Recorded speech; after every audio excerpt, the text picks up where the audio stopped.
Round 18, and it is a much anticipated game because it is the second grand final rematch for season 2013 between Port Melbourne and Geelong, this time at North Port Oval.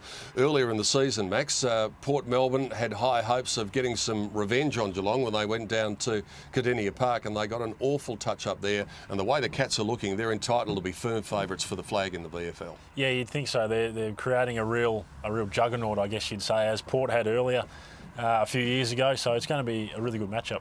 The one thing about Port, though, you know, when their backs are to the wall, sometimes that's when they produce their best, and they're always hard to beat on that ground at Port Melbourne. They play it so well. I think that's the thing, that at home they are so difficult to beat. So Geelong will go there pretty confident, but also very wary of their ability. And that's one thing that you can't afford to have is overconfidence. Confidence is a good thing, but all of a sudden, if you see yourselves up there 3 games clear at the top of the table and start thinking that the job's done, there's a lot still to do before they can start thinking of celebrating. Exactly, because they want to be playing their best football come September, not too early, not too late, obviously.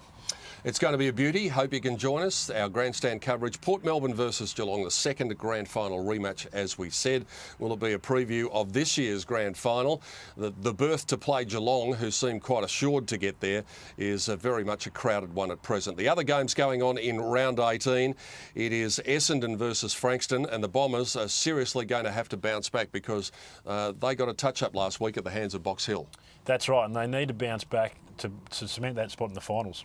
Casey going along nicely. They'll be too strong for Bendigo Gold at their home field. It's a bit of a fortress at Casey Fields. Sandy and Collingwood. Sandy won't play finals. Collingwood's still very much in the mix, so they need to keep on winning. As to North Ballarat, and the good thing about North Ballarat is effectively their destiny is a bit in their own hands. They just know that they have to keep on winning. Yeah, I guess that's a good thing come this time of the year. You don't want to be relying on other results. Williamstown might be a bit of a sleeper in the competition heading towards the finals. Coburg and Box Hill. Box Hill you'd fancy to have a very strong win after what we saw against Essendon. And the Northern Blues and Werribee, that is going to be vital for the finals aspirations of both teams. So a really intriguing second last round of home and away coming up. And our grandstand match of the day, Port Melbourne versus Geelong from the North Port Oval. Hope you can join us on Grandstand.